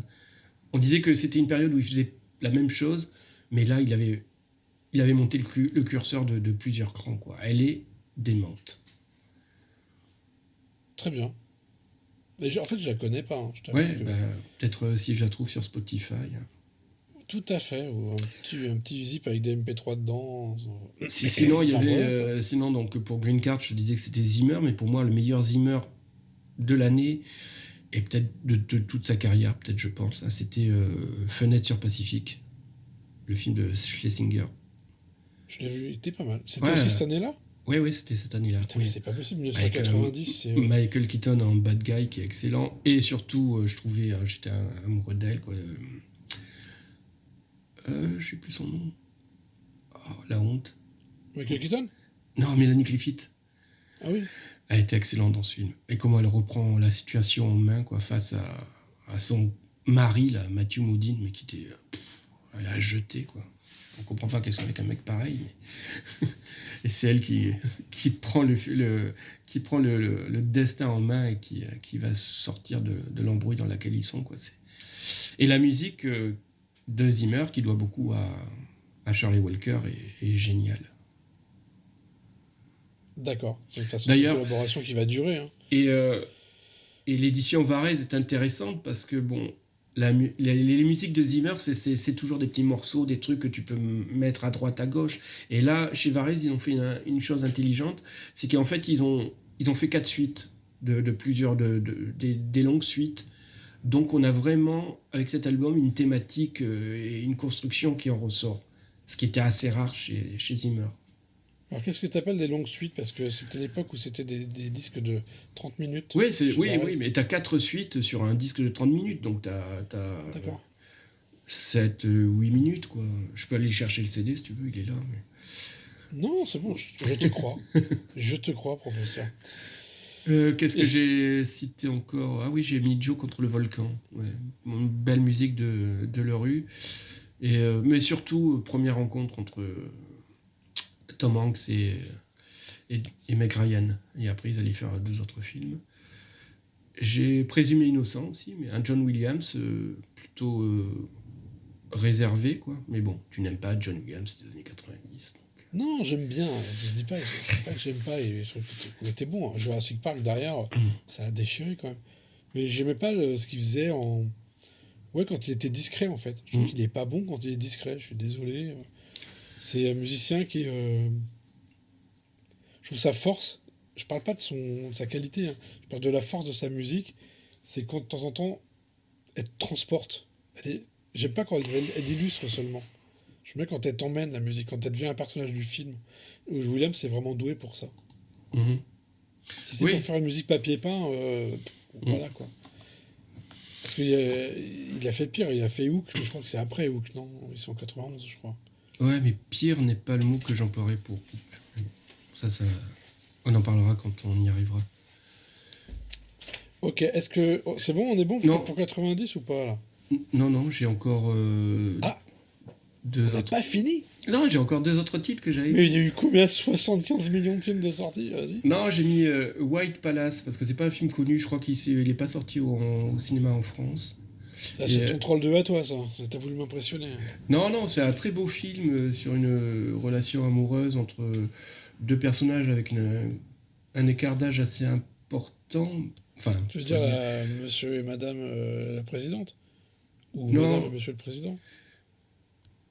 Non, White Palace. C'est un film avec Susan Sarandon et James Spader. Et, Tout d'un coup, ça m'intéresse. ouais, Je suis fan de Susan Je Sarandon. sais que j'allais... Ah, le docteur se réveille, ça y est. Ouais, et là, c'est clair. Et donc... Une partie de moi, là, qui est... Et la musique est de George Fenton, donc j'en parlais lors du précédent podcast. Très bon musicien, George Fenton. Il avait le vent en poupe dans ces années-là et il a fait une très belle composition pour White Palace, édité chez Varese. Et édité chez Varese aussi une autre bande originale très bonne pour le film de Cimino, Desperate Hours, composé par David Mansfield. Alors il n'a pas fait grand-chose, mais là pour le coup, on dirait du Herman à certains moments, quoi. C'est grandiose. Et peut-être le meilleur pour la fin, hein, presque. Danse avec les loups de John Barry. Oh Seigneur, en plus on en a parlé avant le podcast et je l'ai oublié. Oui. Ah, et je t'ai parlé de Troll 2 alors qu'en fait il y avait Danse avec les loups. Bah, je préfère Troll 2. Même si j'aime bien Danse avec les loups. Je l'ai vu au cinéma. Bah, moi aussi, à je l'ai Paris, vu. dans la plus grosse salle à l'époque, le Forum Horizon, qui était un truc gigantesque avec un son. Mais je conseille de voir la version intégrale. Pourtant, la version salle fait déjà 3 heures, hein, mais la version intégrale de 4 heures est à tomber. Ouais, quoi. je l'ai vu en plus. Je l'ai vu après en vidéo, par contre. Ouais. Et c'est fou, quoi, ce film, parce que Costner était à peine au début de sa popularité, hein, et qu'il ait monté ce film à bout de bras. Je sais que j'avais lu une interview de Sean Connery qui disait qu'à l'époque, sur le tournage des Incorruptibles, il en parlait déjà, quoi. C'est un projet qu'il a mûri longuement. Et donc, il a fait appel à John Barry. Et John Barry ressortait d'une période où ça faisait un moment qu'il n'avait plus composé, parce que je crois qu'il avait été opéré, il était prêt. Je pense qu'il a supposé peut-être qu'il allait mourir, si je me souviens bien. Et j'ai l'impression qu'avec Danse avec les loups, donc c'est le film qu'il a composé après tous ses déboires, quoi. J'ai l'impression qu'il a voulu tout mettre au cas où il allait mourir, quoi. Et ce qu'il a fait pour Danse avec les loups, on allait le retrouver dans tout ce qu'il ferait après sur la fin de sa carrière, quoi. On retrouve exactement ce style-là sur tout le long dans les années suivantes. C'est bien ce qui m'embête dans cette musique. C'est que en tant que musique, elle est bien, mais c'est aussi pour moi un des tournants. C'est la bascule qui fait qu'après, il a plus rien fait d'autre que cette musique. Voilà, oui, mais on peut pas incriminer cette musique, parce que si elle avait été seule et qu'il avait fait autre chose après, oui, elle serait sortie du lot. Alors c'est vrai qu'aujourd'hui, on peut dire, ouais, mais elle est pas exceptionnelle. C'est pareil que sur l'expert, c'est pareil que ceci, non, cela. C'est pas qu'elle soit pas exceptionnelle, c'est peut-être que j'ai trop écouté, je sais pas. Et il y a un truc, je trouve que c'est quand même. Je pense que c'est peut-être l'une des dernières bandes originales symphoniques. Ouais. On est dans les années 90 et pourtant on n'est qu'au début des années 90 et on va très vite verser dans le grand n'importe quoi à un moment donné. Et Danse avec les loups est peut-être l'un des derniers films qui a été composé comme ça à l'ancienne. Ouais, je suis d'accord. Je suis d'accord. C'est à l'ancienne et il y a pas comment hors mode vraiment, quoi. Il y a pas tous les effets qui commencent à arriver avec les staccato et tout. Donc on est encore à l'ancienne, je suis d'accord, avec une qualité de son quand même qui était assez impressionnante. Moi j'ai trouvé qu'il y avait on voit vraiment les grands espaces dans cette musique. C'est clair, quoi. Et puis elle est aussi très violente, hein, lorsqu'il s'agit de dépeindre les exactions des Indiens et tout, quoi. Elle peut être tendre avec le motif pour le loup, quoi. Tout socks, chaussettes en français, quoi. Il y a tout dans cette bande originale et c'est une sorte de de testament ou de pierre tombale pour une musique qui allait disparaître, quoi. Ouais, elle a eu un Oscar, je crois. Oui. Mais le film a eu plein d'Oscars aussi. Oui. Non, mais le film était bien. J'avais adoré le voir au cinéma. J'ai vu la version longue plus tard. Et après, j'ai plus jamais eu envie de le revoir, bizarrement. Parce que je crois que c'est un film... Enfin... il faut avoir le temps, déjà, quand tu le lances, de le voir. Mais c'est pas une histoire de temps, c'est une histoire de...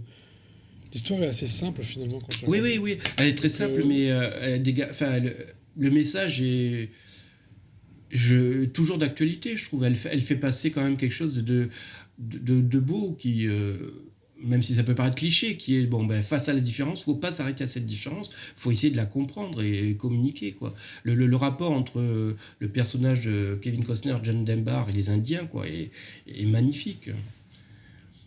C'est beau ce que tu dis. Ah, franchement, là, je suis ému, professeur. Non, je suis d'accord. En plus, c'était un film qui était tout premier degré, alors que je trouve que le cinéma commençait à basculer vers une sorte d'auto-parodie, tu vois, quand on voit les Die Hard, tout ça. C'est vrai. Ça partait vraiment vers autre chose. Des films pour ados, en fait, quoi. Ouais. Pour ados, pour adultes, qu'on renonçait à des adultes, tu vois. On nous caressait dans le sens du poil, genre, regardez, petit coup de coude, tu vois. Ouais, et puis là, lui, il a fait un film tout premier degré, intemporel, en fait. Ouais, c'est vrai. C'est vrai que tu as raison là-dessus, quoi. Et c'est vrai que ce côté parodique qui commençait à pulluler dans les films des années 90 allait aller en crescendo au point que, avec les années 2000 et tout, on allait tomber dans le côté méta, parce qu'au bout d'un moment, quand tu fais du parodique et que tu veux aller plus loin... Déjà, Predator 2, à la fin, quand on voit le squelette du ulti et des aliens, moi, dans la salle de cinéma, je l'avais vu, le truc. Ouais, moi aussi. J'étais, en petit geek abruti, j'étais complètement à fond. Mais en vrai, c'était pas bien. C'était bien en sens fan service, mais c'était pas bien, parce que c'était quand même le début de la fin, quoi. Voilà, quoi. C'est que...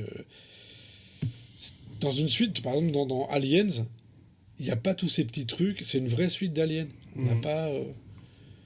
Voilà, il n'y a pas tout ça, quoi. C'est pas fait avec le côté, je te donne un petit coup de coude, là, pour te... T'as vu. C'était... Voilà. Ça venait aussi avec Die Hard 2, puisque dans Die Hard 2, il y a un moment, pareil, il ressort les mêmes phrases. Tu viens, je t'invite à Noël, machin. Oui, mais...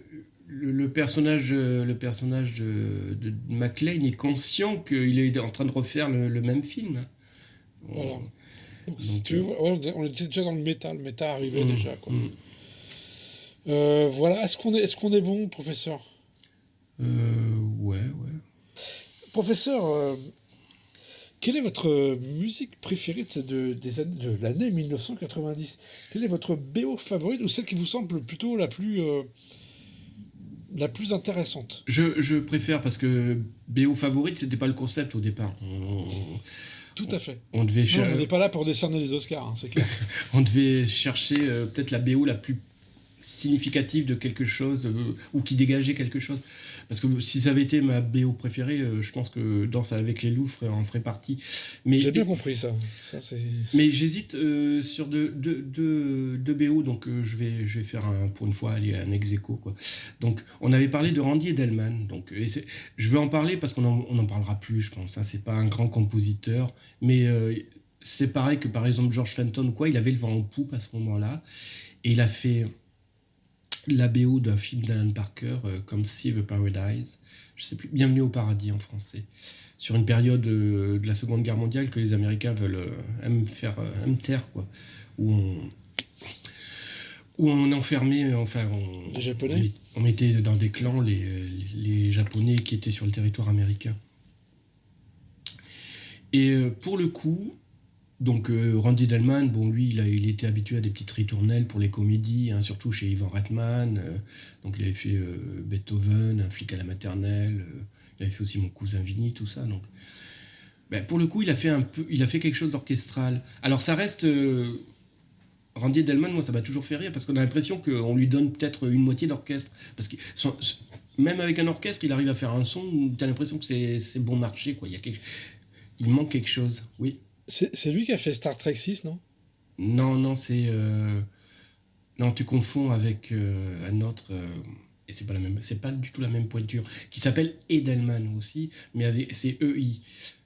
Comment il s'appelle ? Alors là, mais je comprends pourquoi ils t'ont demandé de venir à Canberra. Star Trek, oui, c'est Cliff Edelman. Tu confonds avec Cliff Edelman. Honte à moi. Oh là là là. Et Cliff Edelman, c'est autre chose. Professeur.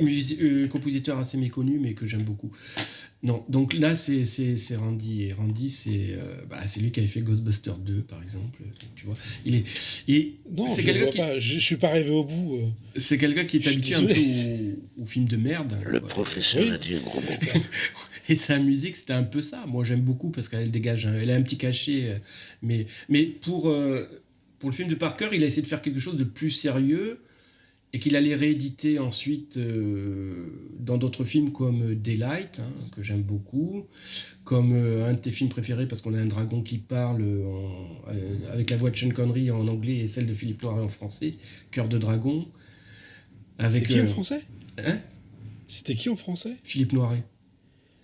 Ah d'accord. Et il avait fait aussi, on retrouve aussi ce style Edelman chez la bio de Bruce Lee, la Dragon. Oui, excellent Dragon. Je l'ai pas vu. Et donc la musique, c'est le film est pas mal, la musique est bien. Voilà, c'est de lui. Et donc ce genre de musique a démarré avec Bienvenue au paradis. Et ce qui est intéressant, c'est que tout le monde, enfin, je pense que beaucoup de cinéphiles, cinéphages ou autres connaissent sa musique sans le savoir. Parce qu'il y a un morceau d'action, pourtant il est très court, qui a été, dans les années 90, utilisé pour toutes les bandes annonces de films américains. Je la mettrai sur Spotify parce que je l'ai trouvé. Et dès que tu vas l'écouter, tu vas dire « Ah oui ». Je compte dessus, professeur, je compte dessus. J'apprends tellement avec vous. Et donc le deuxième ex-aequo, c'est pour l'expérience interdite, c'est James Newton Howard.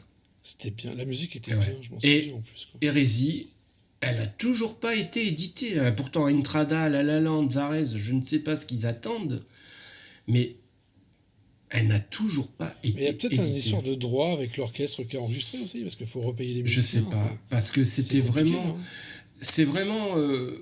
James Newton Howard est arrivé sur le tard dans la musique de film, donc il a beaucoup travaillé pour des chanteurs et tout. Avant, il était dans le milieu pop rock, quoi. Donc, et là, c'est pas son premier film, je pense pas, mais c'est le film où tout d'un coup, il fait quelque chose de différent et d'étonnant, quoi. Et la musique apporte beaucoup au film. Oui, tout à fait. Rien que l'ouverture avec les chœurs et tout. Et je ne comprends pas pourquoi elle n'est toujours pas éditée. Enfin, il y a comme d'habitude, il y a un bootleg qui est disponible, qui est pas très mal d'ailleurs, mais bon. D'accord. Voilà, c'était... Et donc oui, j'avais choisi James Newton Howard parce qu'après, il allait faire beaucoup de choses qui, pour moi, sont intéressantes. Mais le haut du panier, c'était quand même l'expérience interdite. D'accord. Et c'est là que tu me demandes, et toi, docteur Mais j'allais y venir, oui. Ah ouais. Et toi, docteur? Parce que là, je suis ému par ce que tu as dit. Tu vois, ouais, je sais. Et toi, docteur, dans cette année où tu n'as rien aimé, as-tu aimé quelque chose? As-tu réussi à choisir quelque chose? Eh bien, détrompez-vous, professeur, puisque j'ai aimé quand même pas mal de trucs cette année-là. J'en ai détesté beaucoup, mais après coup, bizarrement aussi. Parce que le temps aussi a fait qu'il y a des films que j'ai trouvé pas mal à l'époque. Et rétrospectivement, des films qui ont mal vieilli ou alors... c'est parce que vous avez mûri. Il y a aussi tout ça. Le temps, il fait pas mal quand même. L'expérience interdite, par exemple, j'aime toujours bien. Je l'ai revu il y a pas très longtemps. Oui, j'aime bien. C'est un peu comme quand il avait fait Génération perdue. C'était avant qu'il se perde avec les Batman. Voilà, oui, il a eu une période assez courte, mais où il était très bon. Même Chute libre avec Michael Douglas. Oui, c'était un très bon film, ça. Ouais. Non, j'ai aimé Troll 2, la musique de Troll 2. Donc Troll 2, c'est ce film avec Arnold Schwarzenegger qui rentre dans une société. 2-3 jours commence. J'ai voulu déconner, j'ai raté ma blague. Je me demandais si t'étais sérieux ou pas. Je me disais, bon, il y a confusion dans son esprit. Total Recall, Troll 2, d'accord, je vais voir où il va. Non, c'est parce que Troll 2, tu vois, voilà, j'en ai parlé, j'ai le cerveau qui a fondu. Bon, là, pour une fois n'est pas coutume, j'ai vraiment aimé la musique de Total Recall. Alors, le film, donc, comme je dis, il a vieilli, tout ça, c'est un truc... c'est limite une sorte de gigantesque série B de luxe. Moi, je le regarde toujours avec plaisir. Ouais, alors, des fois, on est à la limite du nanar. Enfin, on est vraiment à la limite. Mais c'est son charme. J'aime bien parce que ce côté mal élevé, je trouve complètement dingue. et j'ai vu le remake qui parle de rien. Je l'ai pas vu. En fait, il est pas, c'est pas nul, mais il manque toute la substance, il manque Verhoeven, quoi. Voilà. En fait, le truc, c'est bien, mais ça se regarde comme on regarde un téléfilm. Et dans ce film-là, il y a eu Jerry Goldsmith qui est arrivé, qui a fait son générique. Ça démarre comme Conan le Barbare. Voilà, c'est un putain de générique, quoi. C'est, ouais, départ, ça le fait, quoi. Et c'était un vrai beau générique au cinéma en grand, avec toutes ces couleurs qui tombaient, là. C'était magique. Et la musique derrière te mettait tout de suite dans le bain du film. Et c'est le moment où Goldsmith, qui avait déjà pratiqué le synthé avant, c'est le moment où il a, je trouve, trouvé une sorte d'équilibre entre l'orchestre et le synthétiseur. Bon, le son, après, peut-être qu'il y a des sons de synthé qui ont un peu vieilli, mais c'est devenu un peu cliché. Mais ça reste vraiment merveilleux. Parce que dans les années 80, quand il s'est mis à faire du synthé, Goldsmith, il y a quand même eu des choses malheureuses. Runaway, par exemple, on peut dire ce qu'on veut, c'est sympa à écouter. Mais le son, ça fait un petit peu... Tu serres un peu les dents, des fois, quand même. Hein. Tes oreilles ne ressortent pas intactes. Et là, il avait trouvé vraiment le bon équilibre.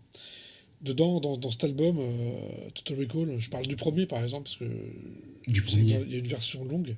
Le premier album. Ah oui, mais je l'ai, mais qu'en cassette. J'ai pas réussi à retrouver le CD. J'ai acheté. Par contre, j'ai la version de luxe. J'ai la version longue aussi, mais moi je te parle de vraiment la sensation que j'ai eue au début. J'ai aussi les deux versions, t'inquiète. Hein. Ouh. Et donc c'est bourré de passages de pure action, vraiment de l'action. Ça tape dans tous les sens. Il y a des contretemps sur la batterie électronique. Ça tape vraiment dans tous les coins. T'as des petits coups de synthé partout. Il y a un orchestre vraiment bruyant.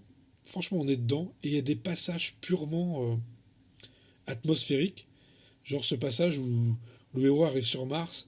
Et une fois qu'il s'est battu un peu avec la police, ce qui est normal pour Schwarzenegger, en fait, dans le film, il se retrouve dans un train. Oui. La caméra s'éloigne. Et elle se lève et on voit tout le panorama de Mars. Et la musique est totalement incroyable, extraordinaire. Alors, la musique, je trouve qu'elle ressemble pas mal à Inner Space, qu'il avait fait avant, l'Aventure intérieure. Dans les sonorités, mais il allait plus loin. Il nous a fait un film, une musique de film avec des côtés hyper bourrins, parce qu'il n'y a pas d'autre mot, quoi. C'est vraiment bourrin de chez bourrin. Et c'est contrebalancé par des choses vraiment plus sophistiquées, plus légères, plus belles, avec des vraies mélodies. Et les mélodies, c'est quand même ce qui me manque le plus maintenant, je vais pas dire. Mais... Ça marche quand tu dis que c'est bourrin, mais c'est bourrin parce que l'action chez Verhoeven est bourrin aussi, quoi. Il y va, et c'est quand ça démarre, les séquences de poursuite et tout, ça démarre à fond. Quand t'as même la séquence de poursuite, quand ils poursuivent Schwarzenegger, qui donc le personnage s'appelle Quaid. Et comment il s'appelle ? C'est qui l'acteur déjà aide-moi, le méchant. Michael Ironside. Voilà, Michael Ironside. Quand il n'arrive pas à l'attraper dans le métro, t'as vu qu'il se met à crier, là. Mais on est totalement dans le gros trait. C'est un film de barbare, en fait. Voilà, on est dans le gros trait, et donc la musique va dans ce sens-là. Par contre, est-ce que tu pourras peut-être... c'est pas forcément une question, mais peut-être que tu en sais un peu plus là-dessus. Tu as dit quelque chose de très juste quand tu as dit, dès le démarrage, Goldsmith nous fait du Conan le Barbare. Or... Basil Polidoris, il avait travaillé avec Verhoeven sur La Chair et le sang, il allait le retrouver sur Starship Troopers, alors pourquoi il n'a pas fait finalement... Sur Robocop aussi. Hein. Et Robocop, oui. Alors pourquoi il n'a pas fait Total Recall ? Pourquoi aller demander à Jerry Goldsmith de faire du Basil Polidoris, alors qu'il avait apparemment Basil Polidoris dans sa poche ? Est-ce que Jerry Goldsmith n'était pas censé, par exemple, faire Robocop ? Et qu'il ait refusé. Tu vois, je sais pas, peut-être que Verhoeven avait envie de travailler avec lui, puisque après ils se sont retrouvés sur Total Recall, sur Basic Instinct. Et tu t'aperçois que Verhoeven, en fait, il avait vraiment envie de travailler avec Goldsmith, c'est pas le problème. Et il s'est retrouvé après sur L'Homme Invisible aussi. Oui, c'est vrai. Sur Hollow Man. Ouais, mais peut-être que... Donc il y avait quand même ça aussi. Je pense que Verhoeven avait envie de travailler avec Goldsmith et qu'il n'était pas forcément libre pour faire Robocop.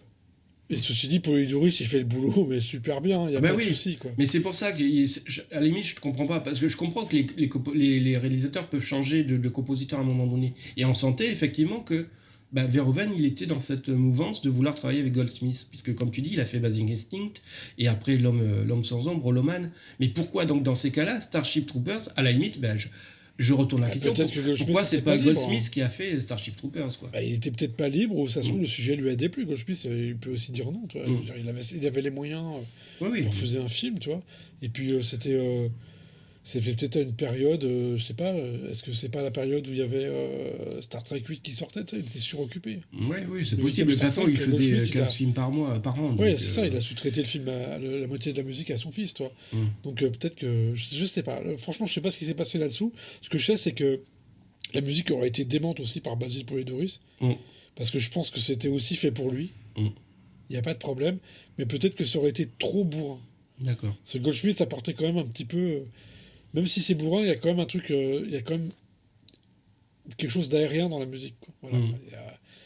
Il y a un son, il y a un son qui est assez intéressant, quoi. Peut-être qu'avec Poledouris, vu ce qu'il a fait, en tout cas avec Verhoeven, on était quand même dans la grosse frappe, hein. Je veux dire, ça prenait pas de gants, hein.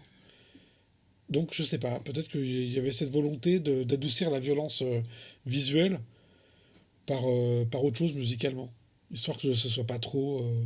D'accord, ça me va comme réponse. Je pense, moi je me suis toujours dit ça, hein, parce que je me suis aussi posé la question quand le film était sorti, surtout dès le début, hein, les premières notes, c'est Conan le barbare. Voilà, oui. Je dis, c'est pas pour rien quand même, on n'est pas là pour rien. Non, c'est clair. Dans Star Trek, quand Goldsmith reprend du Vertigo de Bergman, c'est pas pour rien non plus, je pense. Tu vois. Voilà, enfin, je trouve tout ça c'est important, c'est des musiciens qui savent ce qu'ils font. Moi je dis la même chose par rapport à ce qu'a fait Giacchino sur le Batman, hein, quand on dit qu'il a repris la marche de Dark Vador. Bon, je suis pas d'accord en fait. Mais bon, ça c'est encore autre chose. Je pense qu'il a plus repris Chopin que Dark Vador. Mais c'est pas pour rien, le type sait ce qu'il fait. Oui, hein, mais c'est clair que quand il y a des ressemblances comme ça, derrière, tu te dis, le compositeur va pas se dire ça me fait penser à quelque chose, mais je sais plus quoi. Non, c'est surtout, il va pas faire un truc en se disant je vais me faire détruire derrière par les réseaux sociaux, par tout le monde.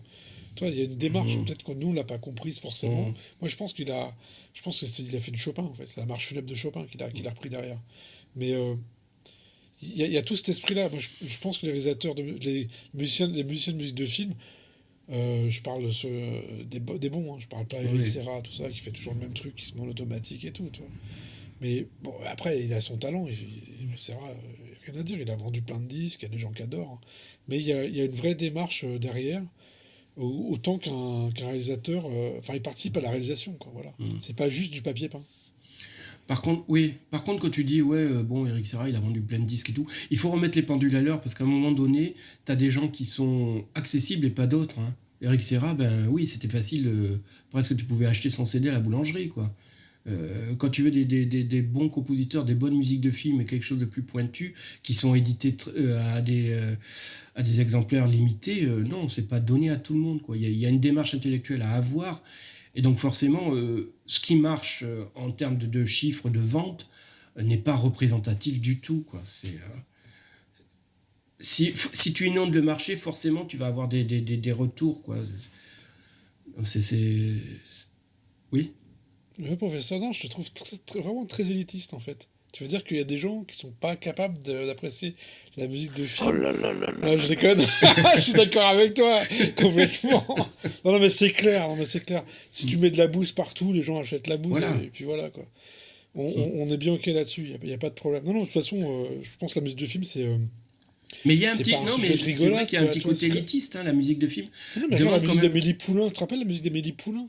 Tu la trouvais partout. Limite, t'achetais un paquet de lessive, tu l'avais dedans. Voilà, Et donc les gens, ils ont kiffé la musique d'Amélie Poulain parce qu'en fait, c'était sans arrêt. En fait, il y a une tiercène, ils faisaient toujours la même musique, comme sur ces disques, ils faisaient toujours la même musique. Voilà. Rien d'extraordinaire, tu vois. Moi, je me souviens que j'avais... Il y avait des gens autour de moi à l'époque de Titanic qui avaient un James Horner chez eux, quoi, alors qu'ils connaissaient pas la musique de film, ils connaissaient pas James Horner. Alors, mais voilà, il y a aussi ça peut être une porte d'entrée. Oui, ça peut être une porte d'entrée, mais parce qu'à ce moment-là, James Horner était partout. Sony Classical avait mis le paquet pour que tout le monde puisse le trouver facilement. Et moi, je pense que c'est une porte d'entrée, justement, ça. Il y a des gens qui se sont dit, tiens, James Horner, ils voient un film, ils regardent la musique, James Horner, c'est lui qui a fait Titanic. Peut-être qu'ils vont commencer à s'y intéresser. Il faut bien des portes d'entrée au départ. Mais James Horner, c'est une porte d'entrée. Eric Serra, c'en est pas une. Voilà, oui, c'est une porte de sortie. T'as envie particulièrement d'écouter des gens qui aiment Eric Serra et kiffent les films de Luc Besson. Et voilà, quoi, toi. Je pense pas qu'ils se disent, il a fait GoldenEye. celui de GoldenEye, Eric Serra, c'est pas si nul. C'est ça le truc. Hein. Attention, c'est pas si nul. Il y a quand même 2-3 concepts qui sont assez intéressants. Ouais, mais c'est pas... Non, mais c'est pas si nul. Oui, mais c'est pas une musique de Bond. Mais mine de rien, après, ça a quand même amené autre chose. C'est pas 100% négatif. Tu vois, sa musique, elle a pas... ouais, non, mais je sais que tu veux... Il n'y a pas d'envergure, tu vois. Mais quand il a amené le synthé chez James Bond, c'était pas rien non plus. Parce que le synthé qu'il y avait avant, par Bill Conti, ça ressemblait à la musique de film de cul, quand même. Hein. C'était, on était quand même dans les pornos des années 80, quoi. C'était l'époque. Ouais, mais il a amené un son qu'on a retrouvé même plus tard, même quand c'était David Arnold qui reprenait, il y avait une sorte de son de...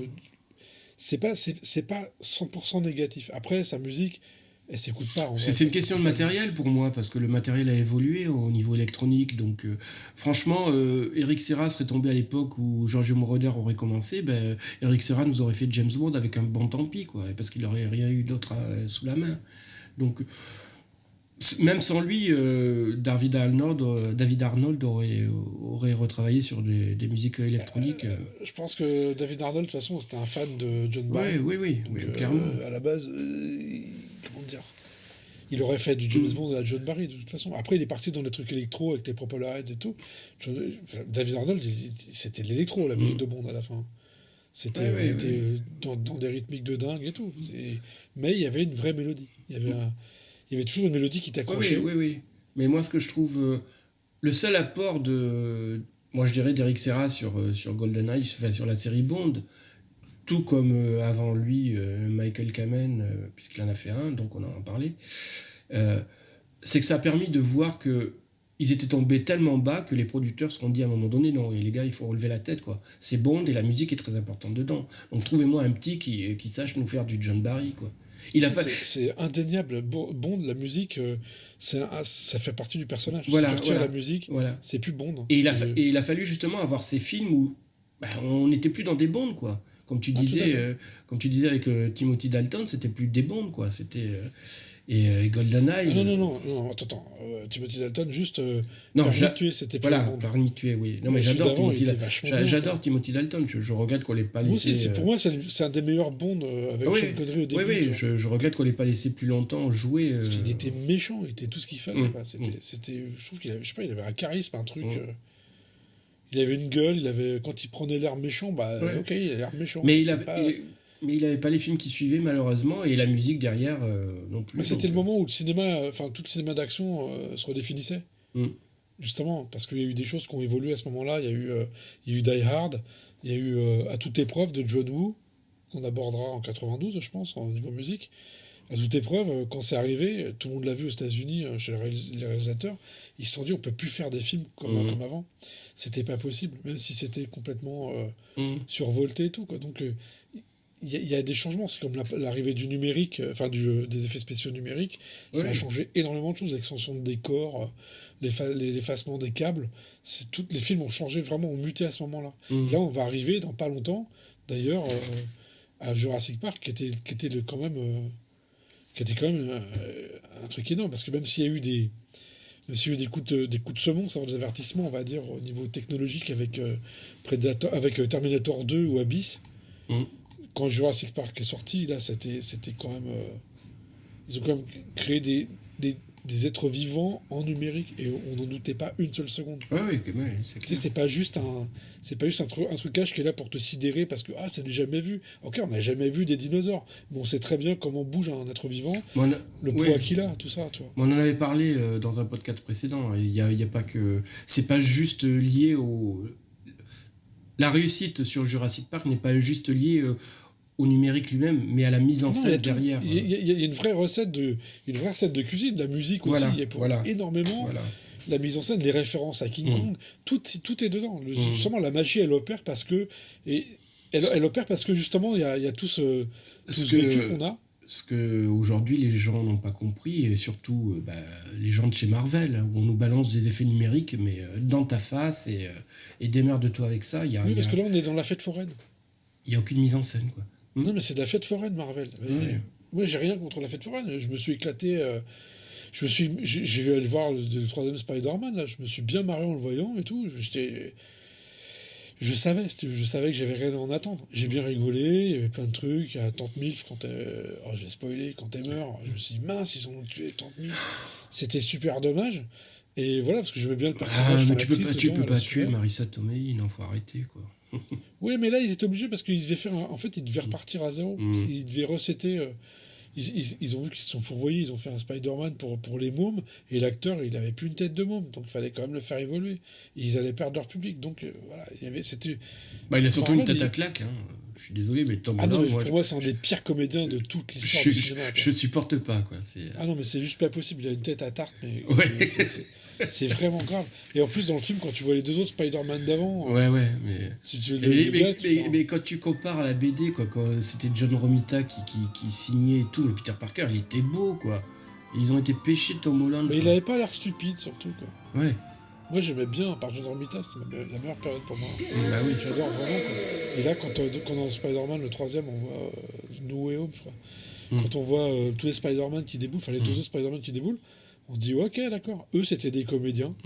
Voilà, tout comme les méchants, hein, Alfred Molina et puis William Dafoe, tout ça. Tu dis, ok, c'est des comédiens. Les types, 20 ans après, ils te reprennent leur rôle. Et tu dis, ouais, quand même, quoi, ça le fait, quoi. 20 ans après, même s'ils sont rajeunis numériquement. Et puis on a ce piètre acteur avec Zendaya qui fait la gueule tout le temps. Putain. Enfin, mais elle, j'aime bien, c'est la seule, le seul côté positif de ces films, je trouve. C'est elle, quoi. Elle joue bien à la fin, quand elle est amnésique. Je trouvais que c'était bien, mais sinon elle a pas de rôle en vérité, elle a rien à jouer. Mais tu sais qu'en quelques minutes, tu m'as spoilé tout le film parce que moi je l'ai pas vu. Donc. Mais tu l'as pas vu ? Je me doutais des choses. Mais oh mince, je suis désolé, j'étais sûr que tu l'avais vu. Tout. Mais le monde entier l'a vu. Mais j'étais trop occupé, excuse-moi. Je suis professeur, je ne peux pas non plus. En même temps, tu perds ton temps à faire des podcasts. Avec des gens qui râlent tout le temps, oui, je sais. Mais oui, c'est ça. Donc ouais, en fait, voilà. Non, mais par contre, j'attends parce que Sony veulent refaire un Spider-Man avec Andrew Garfield. Et moi, j'aimais bien Spider-Man avec Andrew Garfield. Ouais, c'est pas mes préférés pourtant. Hein, c'était pas génial, mais je trouve que moi j'aime bien Andrew Garfield. Voilà. Ouais, mais ils ont chié ils ont raté tout l'arc narratif autour de Gwen Stacy et sa mort, quoi. C'était là il y avait une tragédie à faire, il y avait un beau film à faire et ouais, je suis d'accord. Electro, non, c'est pas possible, quoi. Non, parce que l'acteur était pas à sa place. Le scénario était pas en place du tout. Et puis c'est surtout que au début du film, on voit Norman Osborn. Ouais. On voit qu'il est défiguré et tout. Et pourquoi ils l'ont tué tout de suite dès le début du film ? Il aurait pu être un bouffon vert extraordinaire, tu vois. C'était vraiment bien. Parce qu'en plus, l'acteur est bon, tu vois, ils ont pris un bon comédien. Oui, Andrew Garfield est bon, mais il correspondait pas pour moi à Peter Parker. Tobey Maguire. Pour moi, ça allait, parce que c'est une version plus moderne de Peter Parker. Oui, voilà, oui. Moi, j'étais pas contre, hein. Je trouvais que c'était pas mal. Tobey Maguire, il était pas mal. Là, c'était autre chose. Et tout le monde disait, ouais, il est en skateboard. Bah ouais, et alors ? Moi aussi, j'ai fait du skate quand j'étais ado. Bon, après, le mec, il est ado, il avait 30 ans pour faire un rôle d'ado, Andrew Garfield. Mais bon, d'un autre côté, Andrew Garfield, toi, il a joué dans un de mes films préférés ever, Under the Crystal Lake. Non, Silver Lake, excuse-moi. Under the Silver Lake, qui est un film... Oui, parce que Under the Crystal Lake, c'est Jason qui est dessous. De quoi ? Non, t'as dit Crystal Lake. Crystal Lake, non mais ça c'est une chanson de... Ouais, parce que c'est aussi le lac où est né... c'est Silver Lake en fait. Jason. Et t'as pas vu Under the Silver Lake ? Non, je connais, mais je l'ai pas vu. Il est bien. Alors la musique, pour le coup, on dirait du Bernard Herrmann. D'accord. Ça me paraissait un film un peu bizarre, non ? Ouais, il est bien. Il est bizarre. Ah ouais ? Bien. Ouais, parce que je me suis dit, je vais me faire... Je l'ai vu au cinéma. Je l'ai découvert au cinéma. Ouais. Parce que j'aurais découvert en vidéo, ça n'aurait pas été la même chose. Mais au cinéma, c'était une expérience, quoi. J'adore. Et le réalisateur, c'est celui qui avait fait It Follows. Et franchement, c'est bien. Et Andrew Garfield, il est dans le film tout le long. On le lâche pas. Enfin, moi, j'ai bien marché dedans, quoi. C'était vraiment un super truc. Je suis pressé qu'on arrive à 2000, je sais plus combien, pour en parler. Ah bah, t'as le temps, là. Hein. On est qu'en 90. On sera vieux, mais professeur. On sera tout vieux. On aura notre carte vermeille. Puis... À ce moment-là, tu t'en souviendras peut-être plus. Ah, c'est vrai. Oh, putain, c'est horrible. Il faut qu'on enregistre vite tout, quoi. Et tu nous diras, ouais, je suis pressé qu'on arrive à 2050 pour que je te parle de Star Wars 15. C'est l'année prochaine. Ah bah oui, c'est l'année prochaine, 2050. Oui, enfin bon, voilà. Quoi. C'est le projet de fou, quoi. Il faudra demander à des petits jeunes de poursuivre notre œuvre. On sera plus là. Le nettoyeur, on est en train de le former pour ça. Hein. Voilà, Quand on sera trop vu, il va prendre la relève. Hein. Voilà. Non, je te conseille Dans the Silver Lake. Je te conseille vraiment ce film parce que c'est atypique et je crois qu'il a pas marché. Je crois qu'il a pas fonctionné. Tu vois, c'est un peu comme Southland Tales. Ça n'a pas fonctionné alors qu'en fait, c'est des vrais bons. C'est les ovnis en fait. Voilà. Ah, celui-là, je l'ai en Blu-ray, le film de Richard Kelly. Je l'avais lancé, au bout de 2 minutes, j'ai arrêté. Et pourtant, j'adore Donnie Darko. Et même The Box, j'avais beaucoup aimé. Mais ça, j'adore ce film. Moi, j'essaierai de le revoir, mais... J'adore l'ambiance, est vraiment unique. Justement, pour moi, c'est des films uniques. C'est que il y a rien qui leur ressemble. Et dans The Silver Lake, ça ressemble à rien non plus. Et j'ai trouvé que la photo est extraordinaire. Enfin, t'as un mystère, t'as tout, et ouais, c'est super. Au cinéma, j'étais vraiment content de l'avoir vu. Je pense que l'année où c'est sorti, ça va être le meilleur truc que j'avais vu, d'ailleurs, de cette année-là. D'accord. Ah là là là. On va laisser le docteur et le professeur s'attarder sur leurs souvenirs. Du coup, leur digression va donner sans doute naissance à un petit spin-off sur Alfred Hitchcock. Bon vent et surtout bonne musique. Et à très bientôt sur Cinéclac. Cinéclac, c'est du ciné et des claques. Qui se perdent parfois un peu quand on nous écoute, je vous l'accorde. Ah là là là.